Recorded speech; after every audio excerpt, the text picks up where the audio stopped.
गरीब बेटी का महलों का ससुराल। तपती धूप में वह गरीब किसान खेतों में फावड़ा चला रहा था। उसके माथे से तर तर पसीना बहे जा रहा था।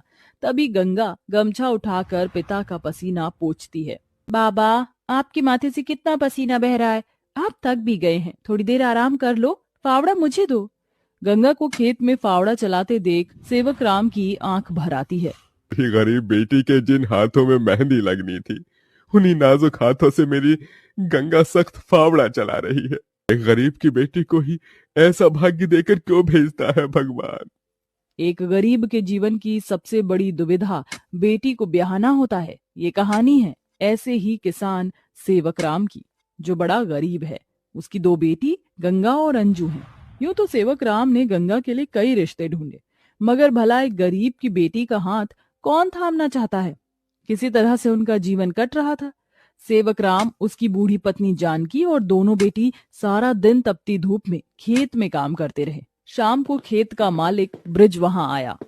सेवक राम, सारा खेत जोत दिया? जी ब्रिज बाबू, खेत भी जोत दिया और बीज भी बो दिया। ये ले, तेरे परिवार की आज की दिहाड़ी 250 रुपए। क्या मालिक, आप पैसे तो कम दे रहे हैं। पहले मेरी अकेले की दिहाड़ी आप मुझे 200 रुपए देते थे, फिर घटाकर 100 रुपए कर दिया और फिर सीधे 70 रुपए कर दिया, और उसमें भी पूरे पैसे नहीं दे रहे हैं।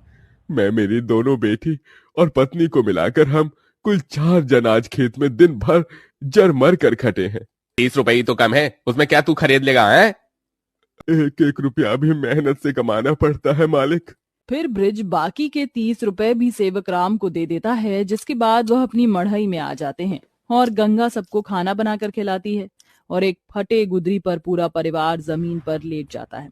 मगर एक पिता होते हुए सेवक राम चिंता में सो भी नहीं पाता। वह रात भर आंसुओं से बिछौना भिगोता है। जी, आप अभी तक जाग रहे हैं? जिसके घर में जवान बेटी ब्याहने को हो, वो कैसे सोए। जाने मेरी गरीब बेटी के भाग्य में क्या लिखा है। भगवान ने सभी के घर आंगन में भाग्य जाग रहे हैं, मगर मेरी मढ़ई के आंगन में मंडप कब बनेगा। जी, तुम चिंता मत करो, भगवान ने कहीं न कहीं जोड़ी बनाई होगी। सेवक राम का यही दुख कम न था। अभी तो और भी कठिनाई आने को थी। अगले दिन जब चारों खेत में पहुंचे कि तभी। क्यों रे सेवक, कल तू 30 रुपए के लिए पाठ पढ़ा रहा था, अब क्या करेगा? क्योंकि ये सारी की सारी जमीन तो पृथ्वीराज जी ने खरीद ली। अभी अंजू ने गंगा से कहा, दीदी, अब हम क्या खाएंगे? खेत बोकर ही तो थोड़े बहुत पैसे मिलते थे। सेवक राम अपने परिवार को लेकर लौट आया। वह दिन रात चिंता में गलने लगा। ऐसे घर कैसे चलेगा प्रभु, कैसे होगी गंगा की शादी। और शादी नहीं हुई तो लोग मेरी गंगा को जाने क्या क्या नाम देंगे, क्या क्या ठहराएंगे जानकी। काम ढूंढने जा रहा हूँ। बाबा, मैं भी आपके संग चलूंगी। दोनों काम ढूंढते एक बड़े से मिल में आए, जहां शिव नाम का एक नौजवान गरीब मजदूर भी काम कर रहा था। जहां मजदूर राशन की बोरी भरी मालगाड़ी खींच रहे।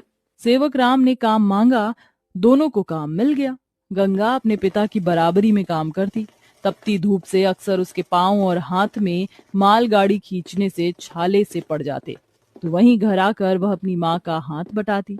आप ही अपनी चक्की पीसती, कड़ी धूप में सड़कों से गोबर बीन कर लाती, उपले बनाती। एक दिन मालगाड़ी खींचते वक्त शिव उसकी मदद करता है। काका, क्या मैं आप दोनों के साथ खाना खा सकता हूँ? बड़ी भूख लगी है और मैं खाना भी नहीं लाया। हाँ बेटा, आओ ना। ये कहते हुए गरीब गंगा अपने प्याज और रोटी में से उसे भी देती है और हिचक से भरकर कहती है, माफ कीजिएगा, आपको खिलाने के लिए हमारे पास कोई पूरी पकवान तो नहीं है। जो है यही खा लीजिए। शिव वह रूखा सूखा भी हंसकर खाने लगा।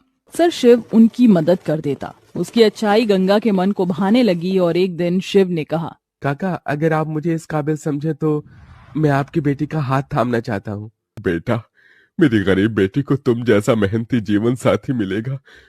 मुझे तुम पसंद हो बेटा। गरीब सेवक राम की दिली इच्छा तो थी कि गंगा को बड़ा और अच्छा घर द्वार मिले, मगर उसके मन में शिव को लेकर भी एक संतोष था। मगर सेवक राम ने जो कभी सोचा भी नहीं था, अगले दिन वो हुआ।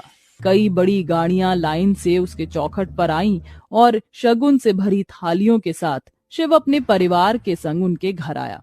उनके महंगे कपड़े लत्ते देख एकदम महलों में रहने वालों से थे। शिव के संग उसके माता पिता पृथ्वीराज, वसुंधरा और बहन योगिता थी। अंजू ने उन्हें देख तपाक से बोला, बाप रे, ये तो राजा महाराजा से लगते हैं। अजी आपने तो कहा था शिव गरीब घर का लड़का है। शिव बेटा, ये सब क्या है? यही मेरी सच्चाई है काका। माफ कीजिएगा, मैं मजदूर या गरीब नहीं था, बल्कि महलों का बेटा हूँ। मगर मुझे एक ऐसा जीवन साथी की खोज थी जो मेरा धन दौलत देखकर मुझे ना अपनाए। इसलिए मैं उसे ही ढूंढने के लिए ये जीवन जी रहा था। जिसने मुझे मेरी गरीबी के संग स्वीकारा वो गंगा थी। इसलिए मेरे महलों की दुल्हन गंगा होगी। गंगा बनोगी मेरे महलों की बहू और मेरे बेटे की दुल्हन? अपनी गरीब बेटी के लिए महलों से आया रिश्ता देखकर सेवक राम बड़ा रोया। भगवान, तूने मेरी फटी झोली में इतनी खुशियां डाल दी। मेरी बेटी महलों की दुल्हन बनेगी। हर बाप चाहता है कि वो अपनी बेटी का हाथ जिसके हाथ में दे वो उसे रानी बनाकर रखे। अब मेरी बेटी सचमुच में महलों की रानी बनेगी। दे जी, मंगनी कर ले। मेरी इतनी छोटी सी मड़ई में सब कैसे होगा? ये तो टूटी फूटी है, आप लोगों के खड़े होने लायक भी नहीं है। मगर इस मढ़ई में आप जितने दिलदार लोग रहते हैं तो ये महलों से बढ़कर है।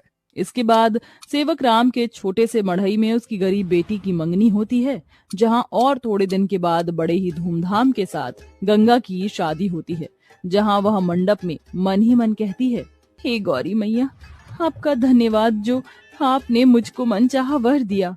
इसके बाद गंगा विदा होकर अपने महलों के ससुराल में आ जाती है, जो दुल्हन के जैसा सजा हुआ होता है, जहां कई नौकर चाकर शाही अंदाज में उसके स्वागत में खड़े थे। तभी महंगे से लहंगे में ननद योगिता ने कहा, ये भाभी, आपके महलों के ससुराल में आपका स्वागत है। जैसे ही योगिता गाड़ी से उतरती है, तभी नौकर चाकर थाली में फूल लिए खड़े उसके स्वागत में फूल बिछाए जाते हैं।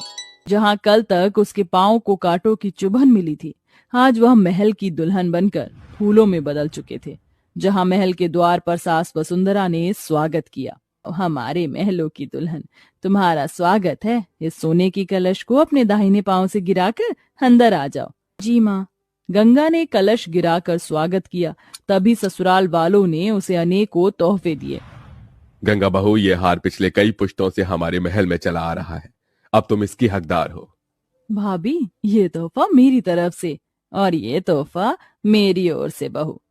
गीता दे रही हूँ। मैं जानती हूँ तुम इस महल का मान बढ़ाओगी। गंगा ने गीता को माथे से लगाया और फिर सास ससुर का आशीर्वाद लिया। माँ जी, बाबूजी, मुझे आशीर्वाद दीजिए ताकि मैं इस महल का मान निभा सकूं। सदा सुहागन रहो, जुग जुग जीती रहो। फिर गंगा विदाई में दिए अपनी गठरी को संग लिए शिव के साथ कमरे में आ गई, जहाँ आलीशान बड़ा कमरा, ऐशो मखमल का बिछौना और सब कुछ था, जिसे उस गरीब दुल्हन की आंखें देखती रह गईं।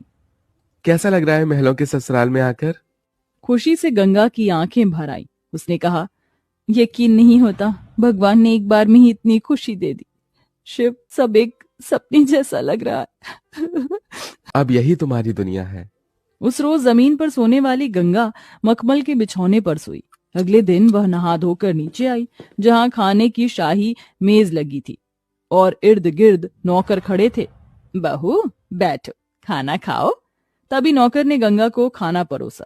एक निवाला खाते ही गंगा को अपनी संघर्ष भरी जिंदगी और याद आ गई। उसकी आंखों से आंसू छलक गए। क्या हुआ गंगा बहू, खाना अच्छा नहीं बना? नहीं माँ जी, बहुत अच्छा बना है। बस ये सब खाने के तो एक गरीब की ख्वाहिश होती है। मैं बहुत खुश हूँ। बस चाहती हूँ कि हर लड़की को उसके सपनों का ससुराल मिले, जैसे मुझे मिला। थोड़े दिन में गंगा अपने महलों के ससुराल में सुखी से रहने लगी।